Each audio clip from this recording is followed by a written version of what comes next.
Art Online Integral Factor finally has me worried with another record-breaking low performance in June 2024, whereas Variant Showdown's relaunch has been delayed into winter. Our only shining beacon of hope remains Fractured Daydream with an incredible Anime Expo period last week, coasting a hype we didn't have for SAO games for a long time. Welcome SAO survivors to Dead Game Report for June 2024, featuring Integral Factor, Variant Showdown and Fractured Daydream. And this video, as usual, is brought to you by my t-shirts and hoodies on Teespring, linked to my store in the description, where we have Lens Squad shorts, Angry Medina hoodies, even the poster of our first day project, so go ahead and check out the link in the description. It's been 5 months since Integral Factor's latest slump started, and at this point I reached the point of finally worrying.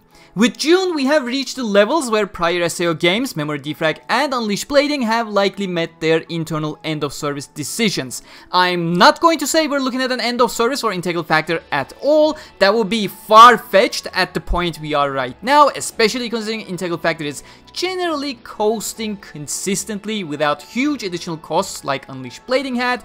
The amount of marketing budget spent on that game is still mind-boggling, with yearly openings by Asuka and regular A1 animated scenes, but anyways, we have the prime brand marketing opportunity coming up with Alternative Gun Gale Online Season 2 anime, and Integral Factor would absolutely want to stay around for that to see if they can get some wind in their sails. I still very much hold on to the hope that the current down period is a result of some internal restructuring, particularly for the narrative of the game that has been moving very slowly since the beginning of Chapter 2, with a clear narrative hook missing to keep the players interested. But hey, let's switch our focus from my personal takes, regardless of the fact that I'm often right with my general instincts, and instead have a look at what happened in June. In June, Integral Factor on average ranked 394th in the Japanese market based on its popularity, yet another average result for their current course, but it led to another low record in estimated revenues at just below 50 million yen. I'll share a short Twitter thread from myself in the description for a more in-depth look into why that specific number is troubling,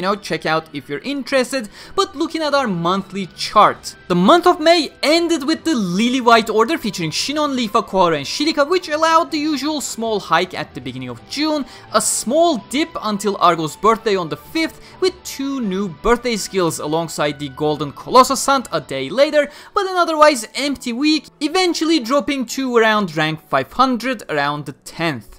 The next weekly reset provided a huge spike, almost reaching rank 200 in popularity, with the Night Roamer order featuring Kirito, Yujiro, Leaf and Yuna. You just can't underestimate the power of animal ear themed banners. This was also the beginning of Guild of Guilds for the month, and I'm slowly starting to think that has more effect on the game nowadays than I thought for a while, but another otherwise empty week saw the game drop below rank 600. That was quite hurtful. That was quite a dip. Next weekly reset brought the Thunderstorm order, which I thought was wonderful looking. It has a nice little bump, bringing the game back to the usual rank 300 mark with Asuna, Sachi, Shinon and Shirika, alongside the new Hunt event and Rain's birthday banner helping with 2 new skills a day after. The game coasted around its monthly average of slightly above rank 400. Warmth of the Heart banner, in line with the events of the story in real time, assisted on the 24th as well, leading to a slight bump right after. The next weekly reset on the 26th brought us a new story that most people cannot access due to its entry barriers, sadly. The Underground Floor 4 was released. I'm surprised it had a decent enough effect, to be honest, considering most people not being able to clear the required side quests on the previous floors effectively.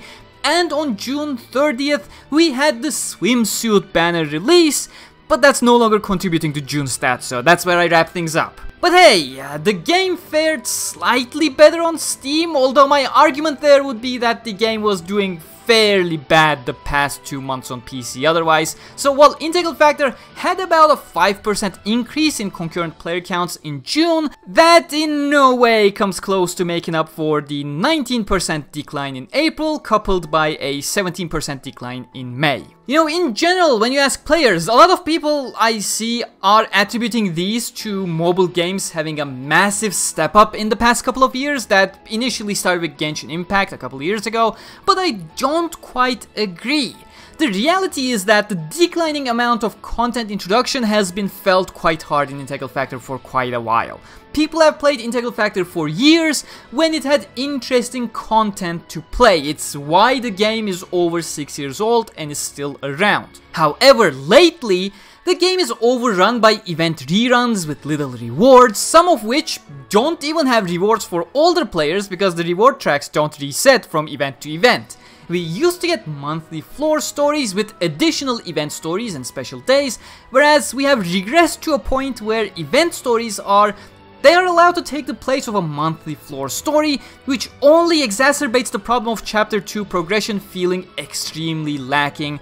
On top of the fact that we don't even get event stories often anymore. We used to have stories for Valentine's Day and immediately following that the White Day, you know, things like that.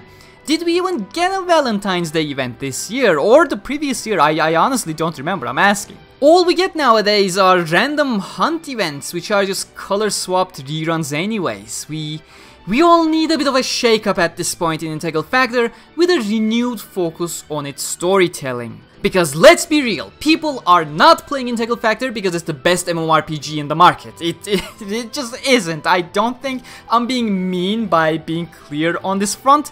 It has a decent underlying gameplay that does the job at a minimum level, but we're all playing for the beautiful illustrations and the interesting story that Integral Factor has.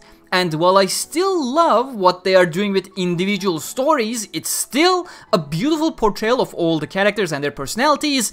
The Chapter 2 narrative, the overarching story, it's barely progressing. 2 years in, we recently learned the bare minimum about Notte and Rano respectively, and Kikoka is taking some actions in the real world. 2 years is a little too long for such little story progression. We definitely need a renewed focus on storytelling and get the train rolling properly. With Kiku having a lead on both Rano and Notte is promising, but it's about time to act on it. It's been 2 years. I hope we get that in the next main story, whenever that will come. So Art Online Fractured Daydream, our new shining beacon. Anime Expo took place last week. Technically that is July news, but it's included here. Here's the Cliff Notes version. Every Art Online Fractured Daydream news from Anime Expo. SAO Fractured Daydream will come out on October 3rd in Japan and 4th worldwide. The story is larger than initially thought, starting with Kirito having a hazy memory in this dreamscape created by Galaxia, with 2 new original characters, Fuka and her support AI Neige, helping him and the others solve the problems. Asuna, Alice and Yujiro confirmed playable alongside their classes, 2 special editions featuring a DLC pass and costumes among other bonuses, including a 3-day early access. DLC 1 will feature 1 new character with story, while DLC 2 will feature 2 new characters with story. Demon King outfit set is a pre-order bonus, AJ and Yuna have been confirmed with their classes, opening confirmed by Reona titled Our Song, Pito Hui from AGGO will be an additional paid character, God of Darkness Vecna was spotted in the background of the story trailer indicating more villains probably playable. You can find more in-depth information about every single reveal as well as all the relevant trailers by tapping the icon on the top right or down in the description, where you can also slap the like button to support the channel. But with that, we're moving on to Variant Showdown. Variant Showdown, what can I say? I had even begun a game summoning prayer chain on my Twitter, sharing 1 illustration that I love from the game each day, only to be met with a relaunch delayed announcement last month. I mean, if I knew my chain would be cancelled on the 6th day, I wouldn't have started it. While I appreciate my suggestions being considered for PR communication, and really nothing makes me happier to see my suggestions being incorporated in one way or another, I actually don't get early information at all, understandably so. So I learn things when you learn them, or even a couple of hours later than you do actually, because the time they share these updates in Japan coincides with when I'm still asleep in my bed. So yeah, waking up to a delay was not in my plans this month. Long story short, Variant Showdown that was supposed to relaunch this summer has been delayed into winter instead, making the extended maintenance over a year long. And as I said in my in-depth coverage of the delay news, trust me, while we as players may be disappointed that we're not getting the game anytime soon, that is nothing but good signs. The fact that Takeuchi P and the team requesting a delay to make sure the quality is up to par is great, but also the fact that Bandai Namco Japan greenlighting the delay is huge, because trust me, delays are not easy to approve from a business standpoint. It also shows that they very much have faith and confidence in the game, which is exactly what I want to see as someone looking forward to the game. The relaunch can wait, and you may be shocked to hear this, but delays usually happen for a good reason. If developers need more time, give them more time. Yes, that is disappointing as a fan, but overall, a good decision I'm happy with. I already had my suspicions due to how light the past 2 months worth of updates were, so yeah, kinda expected, not particularly surprised. But that's been everything. Thank you very much for watching Art Online Dead Game Report for June, and I will see you all in the next one with July data and news. Until then, stay cool.